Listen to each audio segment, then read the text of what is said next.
नमस्कार साथियों, इस वीडियो के अंदर हम पाचन तंत्र के बारे में कुछ टॉपिक हैं वो अध्ययन करने वाले हैं। तो कुछ पार्ट तो हमने अध्ययन कर लिया था, लेकिन आगे वाला जो पार्ट है हमारा है, सबसे पहले आता है मुख यानी कि माउथ। अब देखो मुख क्या है, मैंने पहले बता दिया था कि मुख आहार नाल का अग्रभाग होता है। आहार नाल का क्या है? आहार नाल का ऐसे लिख सकते हैं कि मुख है वो आहार नाल का अग्रभाग है। आहार नाल का क्या है? आहार नाल का अग्र भाग है, अग्र भाग है, जिसमें हम क्या करते हैं, भोजन ग्रहण करने का काम, यानी कि स्टार्टिंग होती है वो मुख से होती है। उसके बाद में देखो क्या आती है, मुख गुहा आती है। अब जो मुख होता है ना, वो दो मांसल होठों से घिरी हुई जो संरचना होती है, ये भी आप याद रख सकते हो, वैसे सबको पता है।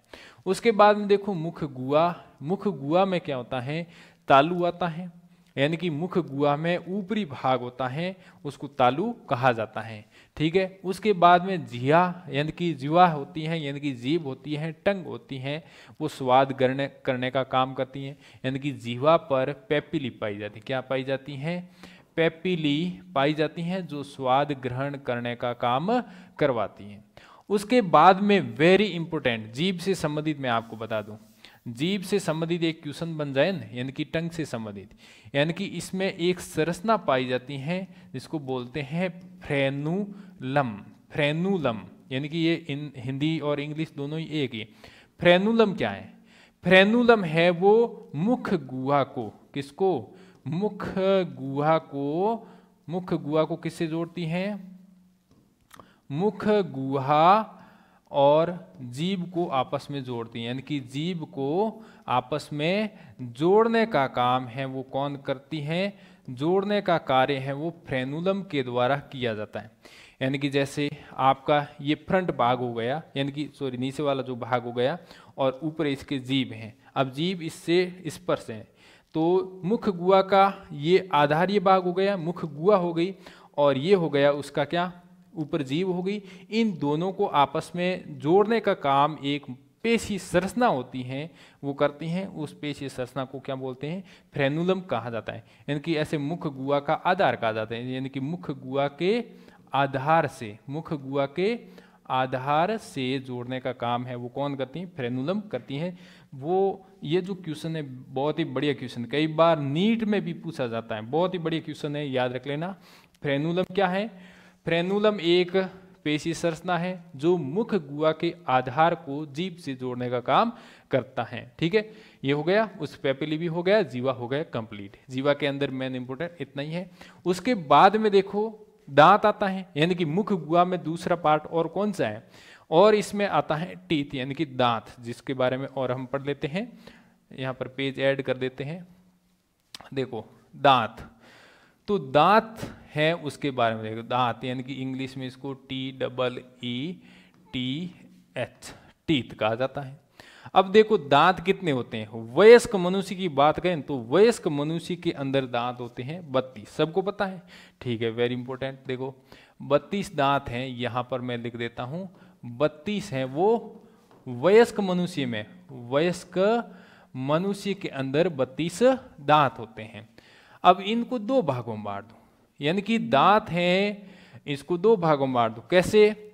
एक तो वो दांत जो पूरी जिंदगी में एक बार ही आते हैं, उसको एक बार दंती कहा जाता है। अब देखो लिख देते हैं एक बार दंती, एक बार दंती, यानी कि जो जिंदगी में केवल और केवल एक बार ही आते हैं।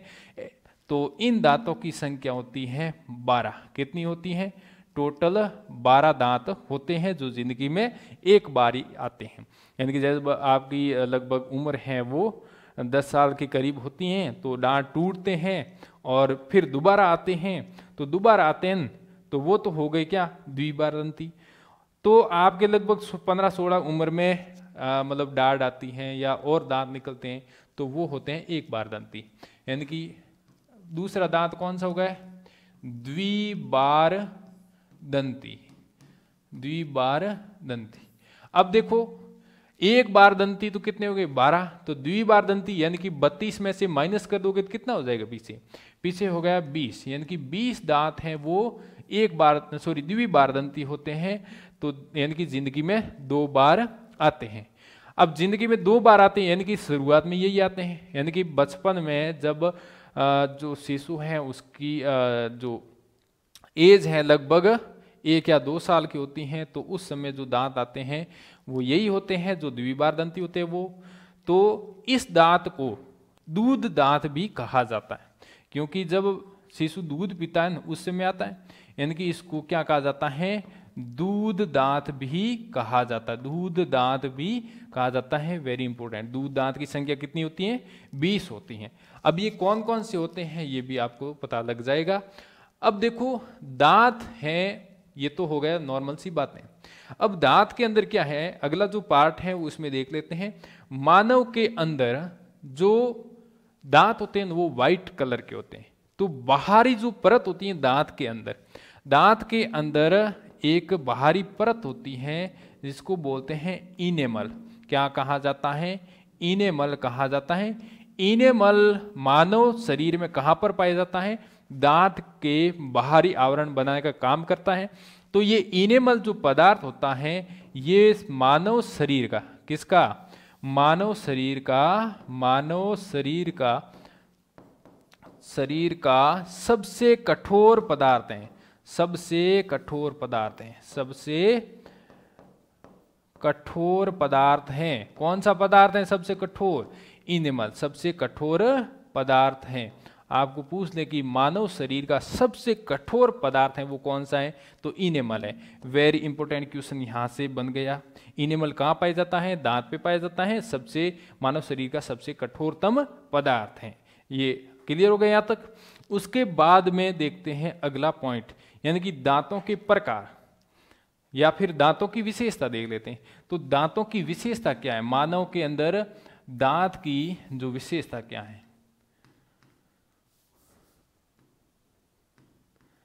दांत की विशेषता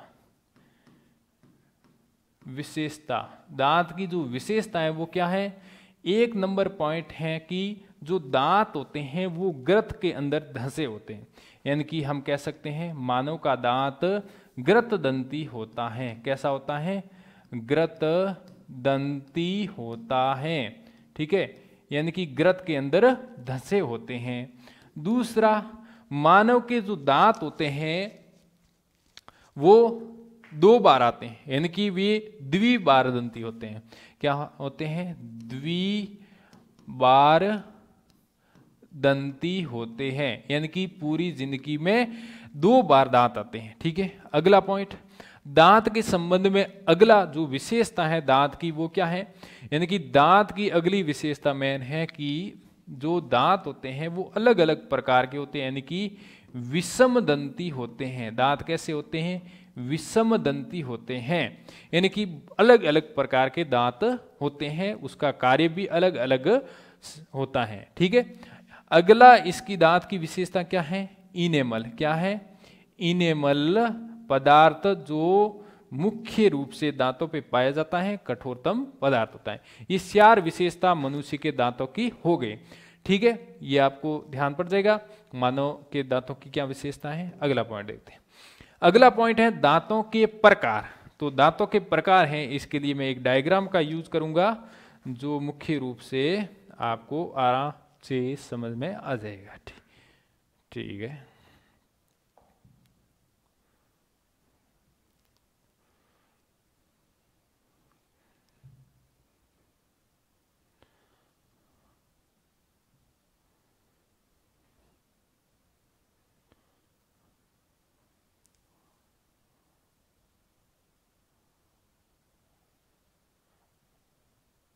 ये दांत है,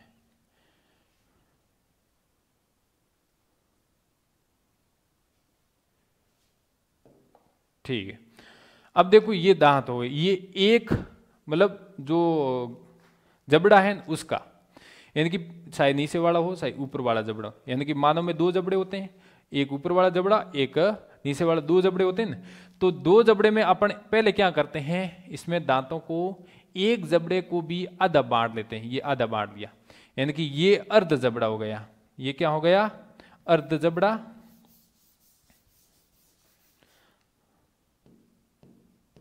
ये हो गया अर्ध जबड़ा, यानी कि आधा जबड़ा, ठीक है। और ये दूसरा अर्ध जबड़ा।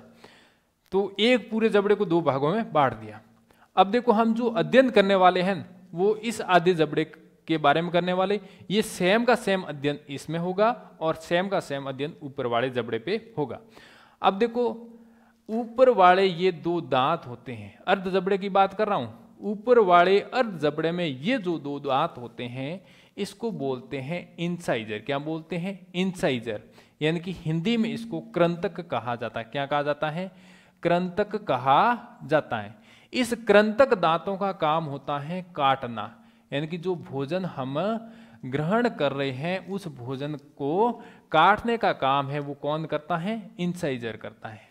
यानी कि यहां पर लिख देते हैं भोजन को काटने का काम करता है इंसाइजर। उसके बाद में जो एक दांत होता है, ये जो एक दांत है इसको कहते हैं कैनाइन, यानी कि सी से प्रतीक, सी से दर्शाते हैं, और इसको दर्शाते हैं आई से, ठीक है। सी से दर्शाते हैं कैनाइन को और इसको रदनक कहा जाता है। क्या कहा जाता है? रदनक कहा जाता है। और इस दांत की संख्या यहाँ पर अर्ध जबड़े में एक ही होती है और इसका काम होता है चीरना। क्या काम होता है? चीरना।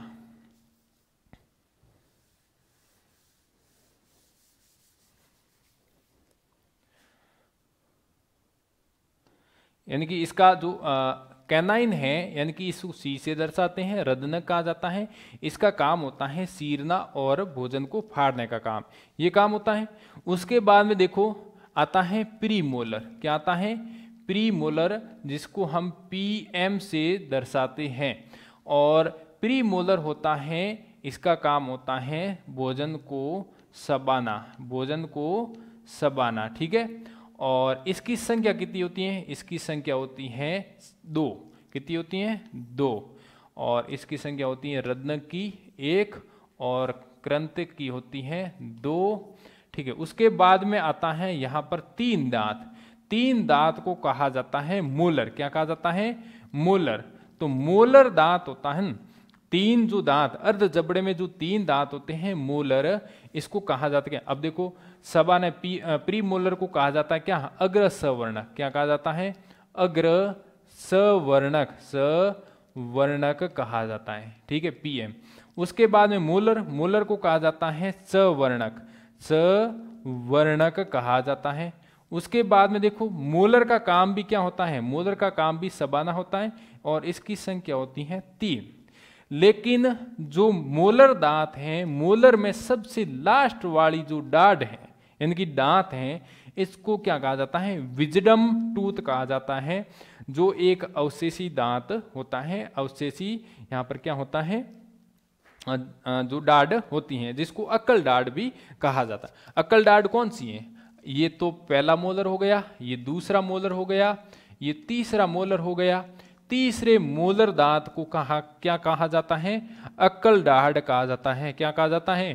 अक्कल डाढ़, अक्कल डाढ़ कहा जाता है। यानी कि आपके सामने ये क्वेश्चन हो सकता है, विजडम टूथ या फिर विजडम जो अक्कल डाढ़ है वो किसको कहा जाता है? तीसरे मोलर दांत को या फिर तीसरे सवर्णक दांत को कहा जाता है।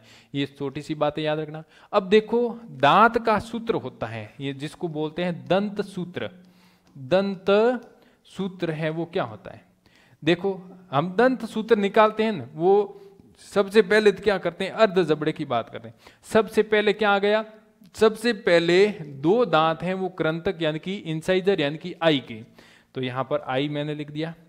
फिर देखो आई के कितने? 2 दांत हैं, तो ये 2 लिख दिया। फिर उसके बाद में आता कैनाइन यानी कि सी। सी के दांत कितने? सी के दांत यहां पर हो गए 1। कितने हो गए? 1। C1 लिख दिया, C1 लिख दिया, C1। उसके बाद में आता है प्रीमोलर यानी कि पीएम, तो लिख दिया पीएम। और PM है उसके यानी कि प्री मोलर दांतों की संख्या कितनी होगी, 2 हो गई, तो यहाँ पर 2 लिख दिया। उसके बाद में आ गए मोलर दांत की संख्या हो गई 3, यानी कि ये लिख दिया मैंने क्या, 3, ठीक है, ये 3 लिख दिया। अब देखो यहाँ पर दंत सूत्र क्या है, दंत सूत्र देखो ये मैंने लिख दिया इंसाइजर, कैनाइन, प्रीमोलर और मोलर, ये हो गई, और इसमें जो दांतों की संख्या वो लिख दी। अब देखो दंत सूत्र होता है ना, वो क्या होता है, देखो यहाँ पर 2 लिख दिया तो मैं यहाँ पर 2 लिख देता हूँ, ये 2 हो गया, फिर 1 है तो ये 1 लिख दिया, फिर ये 2 है तो ये 2 लिख दिया, फिर 3 है तो ये 3 लिख दिया। ये संख्या आई कहाँ से, ये इन दांतों की संख्या अर्ध जबड़े में आ गई, यानी कि अर्ध जबड़े में दांत कितने हो गए, 2 और 3 और 3 और 2 5, 5 6 7 8, टोटल अर्ध जबड़े में दांत हो गए 8, यानी कि इस आधे जबड़े में दांत की संख्या कितनी होगी, 8 हो गई। बाकी वाला जो आधा जबड़ा इसमें भी 8 हो गई, 8 और 8 16, 16 दूनी 32, यानी कि एक जबड़े में 8 दांत हैं तो ऊपर वाले में भी 16 दांत है तो ऊपर वाले जबड़े में भी 16 दांत हो गए, तो टोटल 32 दांत हो गए, ये दांतों की संख्या होगी। इस प्रकार से गिन सकते हो। अब आपके सामने दूसरा देखो, ये तो आधे जबड़े की बात कर ली, फिर इस जबड़े की बात करेंगे तो कैसे, इस जबड़े में भी कितने सेम के सेम दांत, यानी कि 2 हो गए यहाँ पर इंसाइजर, 1 कैनाइन, और फिर प्रीमोलर कितने हो गए, प्रीमोलर हो गए 2 और फिर हो गए 3, यानी कि 21 23 बटे 21 23, यानी कि ये तो हो गया कौन से, एक जबड़े की बात। अब जब जबड़ा होते हैं 2 तो यहाँ पर गुणा कर लेते हैं 2 से, यहाँ पर 2, इस प्रकार। लेकिन ये सिंपल मैथमेटिक्स के हिसाब से नहीं हो रहा है, ये विज्ञान के दंत सूत्र के अनुसार हो रहा है, बायोलॉजी का दंत सूत्र है उसके अनुसार ये फॉर्मूला बनता है किसका, दंत सूत्र का। ये इस प्रकार से इसको लिखते हैं, ये गुणा 2 किया, यानी कि गुणा 2 का मतलब हो क्या, 2 जबड़े हैं, ऊपरी अर्ध जबड़ा निचला अर्ध जबड़ा गुणा 2, तो यह संख्या आ जाएगी अपने पास में कितनी, 32, ये 32 लिख देंगे। 32 कैसे, जैसे इधर से इसका गुणा करेंगे 2 से तो कितना आ गया 16, इधर से इसका गुणा करेंगे 2, 16, 16 ऊपर 16 नीचे, और दोनों का योग हो जाएगा तो 32 हो जाएगा। इस प्रकार से इसको लिख सकते हैं। अब देखो क्वेश्चन ये भी हो सकता है कि एक जबड़े के अंदर, अब देखो आपको पूछ ले एक जबड़े के अंदर कैनाइन दांतों की संख्या बताओ, तो एक जबड़ा यानी कि नीचे वाला जबड़ा, अर्ध जबड़े में तो कैनाइन की संख्या 1 होती है, ये अर्ध जबड़ा हो गया इधर वाला, इसमें तो संख्या कैनाइन यानी कि सी की कितनी होती है, 1 होती है, ये हो गया, ठीक है। इस वाले में भी सी की संख्या कितनी होती है, 1 होती है, ये हो गया। तो एक जबड़े में कैनाइन की संख्या कितनी होगी, 2 हो गई, दोनों जबड़ों में कैनाइन की संख्या कितनी होगी, 4 हो गई। इस प्रकार से आपको निकालना है। फिर यहां पर बात करें कैनाइन की, सॉरी इंसाइजर की, इंसाइजर में अर्ध जबड़े की बात करें तो संख्या कितनी है, 2 है। पूरे जबड़े की बात करें तो 2 इधर और 2 इधर, कितने हो गए, 4 हो गए। पूरे जबड़े यानी कि दोनों जबड़े की बात करें, यानी ऊपर वाला जबड़ा ऊपर वाला जबड़ा और नीचे वाला दोनों जबड़े की बात करें तो यहां पर कितने हो जाएंगे, 4 और 4 8, यानी कि टोटल 8 क्या हो जाएंगे, 8 हो जाएंगे दोनों जबड़ों में 8, यानी कि 2 से गुणा करेंगे इधर तो 8 तो हो जाएंगे क्या, कैनाइन। और इसमें देखो 1 और 1 2, 2 और 2 को गुणा करेंगे तो 4 हो जाएंगे क्या, 4 हो जाएंगे इंसाइजर। ये पूरे मुख की बात कर रहा हूं, यानी कि दोनों जबड़ों की बात कर रहा हूं, ऊपर वाला जबड़ा और नीचे। 2 ये हो गए क्या, प्रीमोलर, 2 ये प्रीमोलर, दोनों 4 को 2 से गुणा करेंगे, यानी कि दोनों जबड़ों की बात करेंगे तो हो जाएंगे कितने, 4 और 2 से गुणा करेंगे 8 हो गए, ठीक है। और फिर 3 और 3 6 से 2 को गुणा करेंगे तो 12 हो जाएंगे। यानी कि आपको पूछ ले मनुष्य में टोटल यहाँ पर मोलर दांतों की संख्या, मोलर यानी कि लास्ट वाले 3 दांत, मोलर दांतों की संख्या कितनी होती है, टोटल जबड़े में मोलर दांतों की संख्या होती है 12। आधे जबड़े में मोलर दांतों की संख्या कितनी होती है, 3 होती है। एक जबड़े में मोलर दांतों की संख्या 3 से 2 गुणा कर दो, यानी कि हो जाएगा क्या, 6 हो जाएगी। और दोनों जबड़ों की बात करें तो हो जाएगा 12। तो इस प्रकार से आराम से समझ में आ गए, बिल्कुल आराम से समझाया है, ठीक है। ये तो हो गया पूरे दांत की जानकारी। तो इससे ज़्यादा क्वेश्चन है वो दांत के बारे में नहीं पूछते हैं, ठीक है। तो आराम से इसको आप तैयार कर सकते हैं। अगला पार्ट है वो हम अगले वीडियो में पढ़ेंगे। थैंक यू, धन्यवाद।